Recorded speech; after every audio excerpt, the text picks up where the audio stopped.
Hi friends, Ranjit है। मेरा YouTube channel the explain of films में आप लोगों का स्वागत है।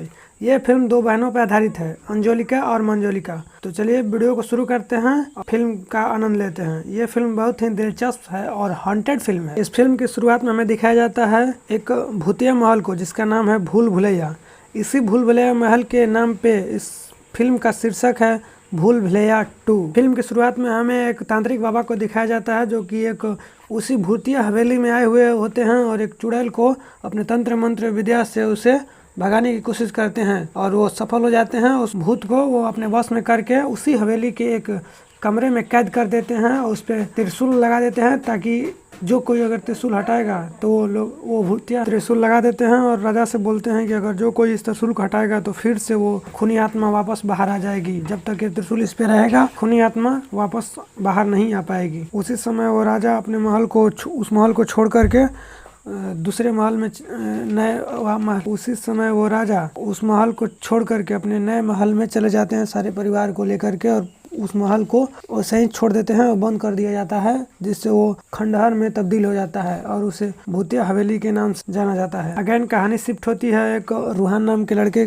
पे, जो कि एक खुल के जीने में विश्वास रखता है और वो कहीं टूरिस्ट पे घूमने निकला होता है घर से भाग करके। तभी उसको एक रीत नाम की लड़की से मुलाकात होती है और वो कहता है कि वे लोगों की मुलाकात एक सूटकेस की वजह से होती है, जो कि एक सूटकेस उसके ट्रॉली में छूट गया था। रीता वो ट्रॉली में छूट गया था, जिससे वो रीत को थी वो सूटकेस रूहान नाम के लड़के को मिला था और रूहान वापस करने के लिए आया था रीत के पास। और रूहान बोलता है कि क्यों ना इसी बहाने हम दोनों चले कॉफ़ी शॉप में और कुछ कॉफ़ी पी लिया जाए। तो रीत ना चाहते हुए भी उसके बार बार कहने पे कॉफ़ी शॉप में जाकर कॉफ़ी पीने लगते हैं।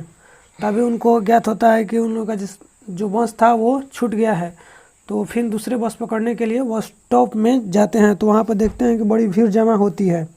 उस भीड़ में एक पुलिसकर्मी से रूहान पूछता है कि सर यहाँ पर हुआ क्या है। तो बोलता है कि जो अगले वाली बस गई यहाँ से, उसका एक्सीडेंट हो गया है और वो गहरी खाई में जाकर गिर गई है। उसमें लाशों का भी पता नहीं है। साहब यानी रीत के पिता को पता चलता है कि वो जो बस से रीत आने वाली थी उस बस का एक्सीडेंट हो गया है।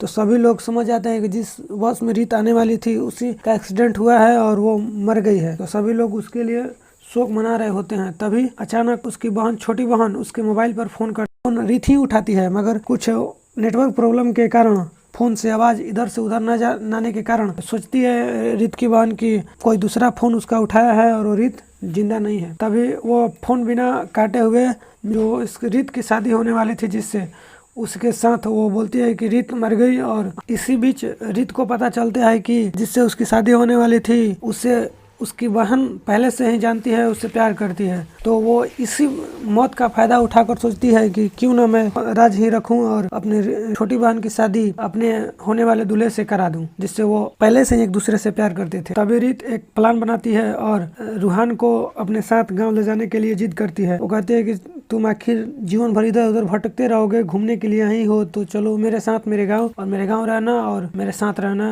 और इधर उधर आखिर भटक कर करोगे क्या, मेरा हेल्प कर दोगे थोड़ा। तो वो मना करता है। मना करने के बाद रीत के मनाने पर वो मान जाता है और उसके साथ उसके गांव जाता है। रीत अपने गांव जाकर अपने मौत को राज रखना चाहती है, इसीलिए वो अपने पहले महल यानी भूतिया महल में जाती है और कहती है कि इसी महल में हमें कोई दिक्कत नहीं है, कोई देख नहीं पाएगा और ये मौत का राज ही रह जाएगा और मेरी बहन की शादी हो जाएगी। उसके बाद मैं वापस से अपने माता पिता के पास जाऊंगी और सच्चाई को बता दूंगी। सारे काम में वो अपने साथ रूहान की मदद से वो अपनी छोटी बहन की शादी अपने होने वाले दूल्हे के साथ करा सके। तभी एंट्री होती है एक फनी एक्टर की, जो कि पंडित है। वो पंडित हवेली के रास्ते से जा रहा होता है शायद, तभी उसको दिखता है कि हवेली की लाइटें जली हुई हैं और हवेली का दरवाजा किसी ने खोल रखा है। और वो भागते भागते वहां से जाता है और ठाकुर साहब यानी भवानीगढ़ के ठाकुर के पास जाता है और बताता है कि दरवाजा खुला हुआ है और उसके मंजोलिका भूत वापस लौट आई है। ठाकुर साहब अपने पूरे गाँव को और अपने परिवार को लेकर हवेली में गए। दिन में देखते हैं कि वहाँ पर एक लड़का बैठा हुआ है और लड़का को देखकर ठाकुर साहब बोले, कौन हो तुम और कहाँ से आए हो। तो रूहान बोलता है कि मैं भूत भगाने वाला बाबा हूँ, मैं आत्माओं से बात करता हूँ, आपकी बेटी की आत्मा रीत ने हमको यहाँ पे लाया है और आप सबको ये बताने के लिए लाया है कि मैं आपको उसके बारे में बता सकूं। ठाकुर साहब ने बोले, कैसे मैं यकीन कर लूं कि तुम रीत की आत्मा ने तुम्हें बुलाया है। अभी वो बारी बारी से एक दूसरे के साथ रीत की बिताई हुई बातें को बताता है और बोलता है, तुम उनके चाचा हो, तुम उनके फादर हो। तो वो लोग समझ जाते हैं कि ये सच में भूत भगाने वाला और आत्मा से बात करने वाला बाबा कि ये सब बातें रूहान पहले ही रीत ने बता दी होती हैं। अगेन रूहान बोलता है कि उसकी अंतिम इच्छा ये थी कि उसकी शादी जिससे होने वाली थी और उसकी छोटी बहन की शादी एक दूसरे से करा दी जाए, और वो भी इसी महल में, पुरानी हवेली में करा दी जाए जिसमें मंजोलिका का भूत पहले से ही मौजूद था। तो उसके पिता ठाकुर साहब मना करते हुए कहते हैं कि नहीं, मैं ये नहीं कर सकता। लेकिन उनके परिवार को समझाने पे वो कहते हैं कि अंतिम इच्छा है रीत की तो किया जाता है, शादी इसी हवेली में उसके बहन के साथ करवा दी जाए। तो बोलते हैं ठीक है। मन सोचने के बाद वो बोलते हैं ठीक है। सुबह हमें दिखाया जाता है कि सुबह हो गई है और ठाकुर साहब ने अपने सारे कर्मचारियों को हवेली को साफ सफाई करने के लिए भेज देते हैं और साफ सफाई चल रही होती है। अभी शाम के सीन में हम देखते हैं कि सभी लोग पुरानी हवेली में आ चुके हैं और खाना वाना खा करके सभी लोग अपने अपने कमरे में जाकर सो गए थे। तभी रूहान को एक डरावनी सपना आती है और उसकी नींद खुल जाती है। वो देखता है कि कमरे का दरवाजा दोनों आपस में लड़ रहा था। वो धीरे धीरे जाता है और दरवाजे के पास देखता है तो कोई नहीं था। वो उसे थोड़ी ही देर में पायल की झंझनाहट की आवाज सुनाई देने लगती है और वो धीरे धीरे आगे बढ़ता गया। थोड़ा देर जाने के बाद वो उसी कमरे के दरवाजे के पास चला गया जहाँ पर मंजोलिका कैद थी। उसके खड़ा था, लड़की खड़ी थी और पीछे भी मुड़ के देखा तो एक लड़की खड़ी थी। वो डर के बेहोश होने लगा। तभी वहाँ पे रीत की भाभी पहुंच गई और उन्होंने बताया कि तुम यहाँ पे क्या कर रहे हो। उस बोला कि मुझे पायल की आवाज सुनाई दी और मैं पीछे पीछे कब आ गया मुझे पता ही नहीं चला। वो कहती है कि तुम नहीं जानते, इस दरवाजे के पास आना मना है। यहाँ एक खूनी आत्मा मंजोलिका रहती है। दरवाजे के अंदर मंजोलिका की आत्मा है। अगर ये दरवाजा गलती से भी खुल गया तो मंजोलिका आतंक मचा देगी। तभी रूहान पूछता है, ये मंजोलिका कौन है? मंजोलिका तो उसकी रीत की भाभी बताती है कि मंजोलिका एक खूनी आत्मा है जो कि हमारे 8 सदस्यों को मार चुकी है। इसी के कारण ये महल छोड़ करके हम लोग दूसरे महल में गए हुए थे और ये इस महल का नाम भूतिया महल पड़ गया। रीत की भाभी बोलती है रूहान से कि मैं और मेरी बहन अंजोलिका और मंजोलिका दोनों इसी गांव में रहते थे। मेरे पिताजी 18 साल पहले इस गांव में आए थे और हम दोनों यहीं पर पढ़े बड़े और पढ़े लिखे भी। हम दोनों का नृत्य में और पढ़ाई में बहुत ज़्यादा मन लगता था, लेकिन मंजोलिका जो थी काला जादू सीखने में हमें ज़्यादा इंटरेस्ट था और इससे वो काला जादू सीखने के लिए घोड़ियों के साथ रात में जाया करती थी, जिससे बाबा को पता चला और एक दिन जाकर उसे समझाया, मारे पीटे, फिर भी वो नहीं समझ पाई। चुपे चोरी वो काला जादू सीखने चला जाती थी। एक दिन लगा मेरे पिताजी को कि अब ये सुधर जाएगी, तो उसने उसे मरना पीटना छोड़ दिया और तभी वो सुधरी नहीं थी। चुपके वहाँ काला जादू सीखने चली जाती थी। लेकिन डांस और पढ़ाई में हम दोनों बहनें निपुण थे, लेकिन पिताजी हमें ज़्यादा प्यार करते थे और ये सब देखकर उसे बहुत ईर्ष्या होती थी। धीरे धीरे एक दिन अचानक ऐसा आया कि हवेली में नृत्य का प्रोग्राम रखा गया कोई फंक्शन के कारण। तो हम लोगों को इनवाइट किया गया। हम लोग गए और हम दोनों बहनें ने बहुत अच्छा डांस किया। मंजोलिका कुंवर साहब को चाहती थी और वो पसंद करती थी। तभी कुंवर साहब के घर से, ठाकुर साहब के घर से एक दिन प्रस्ताव आया शादी करने के लिए। तो मेरे पिताजी राजी हो गए। तो कुंवर साहब आए देखने के लिए, तो वो मुझसे शादी कर लिए और मंजोलिका से नहीं। मंजोलिका सोचती थी कि मुझे कुंवर साहब पसंद करते हैं, पर मुझे वो लाइक नहीं करते थे, उससे लाइक नहीं करते थे। मुझसे शादी हो गई। शादी होने के बाद वो इतनी ईर्ष्या में थी कि वो जल भुन कर गई और वो काला जादूगर को सीखने के लिए और उत्तेजित हो गई, जिससे पिताजी उसके पीछे पीछे गए और देख रहे थे घोड़ियों के साथ वो खून पी रही थी। तभी सीन में दिखाया जाता है कि उसने अपने पिताजी को भी मार देती थी और मेरे पति को मारने के लिए आती है। तभी मेरे पति को मारने ही वाली होती है कि उसको चाकू से पीछे से मार देती हूँ और वो मर जाती है। तभी भी वो उसी समय काला जादूगर की हुई थी, तो वो चुड़ैल बन जाती है और कुंवर साहब को छत से ही पटक देती है। तभी ठाकुर साहब ने एक तांत्रिक को बुलाकर उसे बस में करके इसी दरवाजे के पीछे डाल दिया है। तभी से आज तक मंजोलिका इसी कमरे में कैद है। इसी समय कहानी फ्लैशबैक से रियल कहानी की ओर आती है। तभी हम लोगों को पता चलता है कि एक पंडित ने उसी महल में रीत को जिंदा देख लिया होता है और वो ठाकुर साहब को ये बात बताता है। ठाकुर साहब बोलते हैं कि अगर रीत जिंदा है तो हमसे झूठ क्यों बोला गया। वो रूहान को बुलाते हैं, बोलते हैं कि पंडित बोल रहा है कि रीत जिंदा है, तो तुम उससे बात कैसे करते हो। वो बोलता है कि नहीं, रीत जिंदा नहीं है, आप जाकर देख सकते हैं। तो ठाकुर साहब बोलते हैं कि अगर रीत जिंदा निकली तुम्हें काट दिया जाएगा। तो बोलता है ठीक है मंजूर है, और रीत न जिंदा निकली तो पंडित को दंड दिया जाएगा। ठाकुर साहब के कहने पर सभी कर्मचारी उस हवेली में रीत को ढूंढने लगे। ढूंढते ढूंढते रीत कहीं भी नहीं मिली, क्योंकि पहले से ही छुपने की कहीं जगह नहीं होने के कारण रूहान ने रीत को उसी मंजोलिका के कमरे में अंत में छुपा दिया, जिससे ये रीत तो बच गई मगर मंजोलिका बाहर आ गई। वहीं सुबह हम देखते हैं कि ठाकुर साहब की हवेली में कुछ लोग गांव से आए हुए होते हैं और बोलते हैं कि मुझे रूह बाबा से मिलना है। तो वो रूहान को खोज रहे होते हैं। रूहान उनसे मिलता है और रूहान से बोलते हैं कि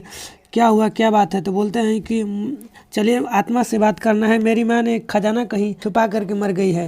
वो बोलता है कि मैं नहीं बात कर सकता। तो बोलते हैं नहीं आपको चलना पड़ेगा। वो साथ में उसको ले जाते हैं। ले जाने के बाद जब वो बूढ़ी माँ मरी हुई है तो उसको कमरे में बंद करके लोग चले जाते हैं और बोलते हैं कि इनसे पूछिए और बताइए कि मेरी माँ सोने चांदी छुपा कर मर गई है और कहाँ पे छुपाई हुई है। तभी रूहान सोचता है कि मैं तो कोई भूत भगाने वाला नहीं हूँ, ना ही कोई आत्मा से बात करने वाला हूँ। सोचते वो खिलौना को ऊपर में फेंकता है तो वो झूमर से जा टकराता है, जिससे वो झूमर टूट करके नीचे गिरता है और नीचे गिरने की वजह से सारा सोना चांदी ऊपर आ जाता है, जिससे वो खुशी हो जाता है कि उससे झूमर पे गिरने से सारा सोना सब झूमर के ऊपर ही टांगा हुआ था।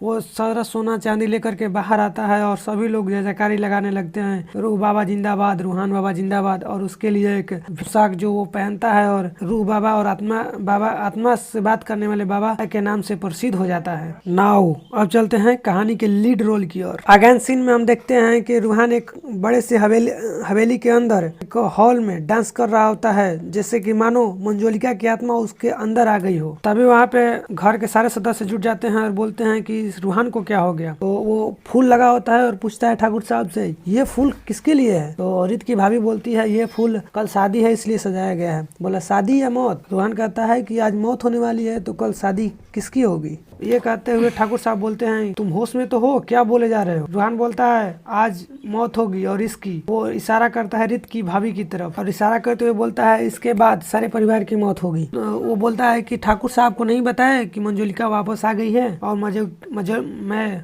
मंजोलिका हूँ और मैं सारे परिवार को आज रात मार दूंगी। ऐसा कह रहा होता है तभी ही रीत की चाचा की नजर रीत पे पड़ती है और बोलती है मेरी बेटी रीत आ गई और तुम इससे लड़ो। रीत जाता है रीत के पास और बोलती है रीत बेटा तुम मर चुकी हो ना और तुम्हारा आत्मा जो आया है इससे लड़ो तुम। तो रीत को देख लेती है और उसको देखने से उसके सारे परिवार रीत को देख लेते हैं और रीत धीरे धीरे नीचे आती है और वो बोलती है कि मैं मरी नहीं चाचा, मैं जिंदा हूँ।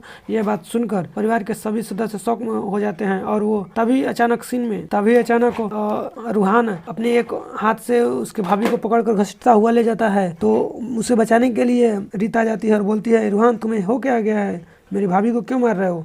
बोलता है कि नहीं इसकी आज मौत है और ये इसको आज मरना होगा। वो बोलता है कि ये गलत कर रहे हो। तभी वो रीत को झंझोर कर फेंकता है। तभी रीत बचाने के लिए वापस से फिर भाभी के पास आती है तो भाभी चाकू निकाल कर उस रीत के गर्दन पे ही लगा देती है। तब रूहान कहता है कि ये तुम्हारी भाभी अंजोलिका नहीं है बल्कि ये मंजोलिका है। उस रात मंजोलिका ने अपने तंत्र मंत्र से अपने इसके सारे कपड़े अपने ऊपर पहनकर और ये सुत गई और उसके साथ लड़ाई झगड़ा करके अंजोलिका को मार दी और खुद अंजोलिका बन गई। सच्चाई बाहर लाने के लिए मैंने ये नाटक किया और ये तुम्हारी भाभी अंजोलिका, वो जिसको तुम लोगों ने 18 साल कैद करके रखा था वो है अंजोलिका, वो मंजोलिका नहीं थी। तभी वहाँ वो आत्मा प्रकट होती है जो अंजोलिका की आत्मा थी, मंजोलिका की नहीं। ये सच्चाई होने के बाद अंजोलिका कहाँ रुकने वाली थी, वो मंजोलिका को घसीटती हुई मार देती है और कहानी का द एंड हो जाता है। मैं बता दूं मूवी बहुत अच्छी है, आप लोगों को बहुत पसंद आएगी। तो जाइए जाकर अपने नजदीकी सिनेमा घरों में इस मूवीज को देखिए और आनंद लीजिए। ऐसे नए मूवीज को देखने के लिए मेरे चैनल को सब्सक्राइब कीजिए और बेल आइकन को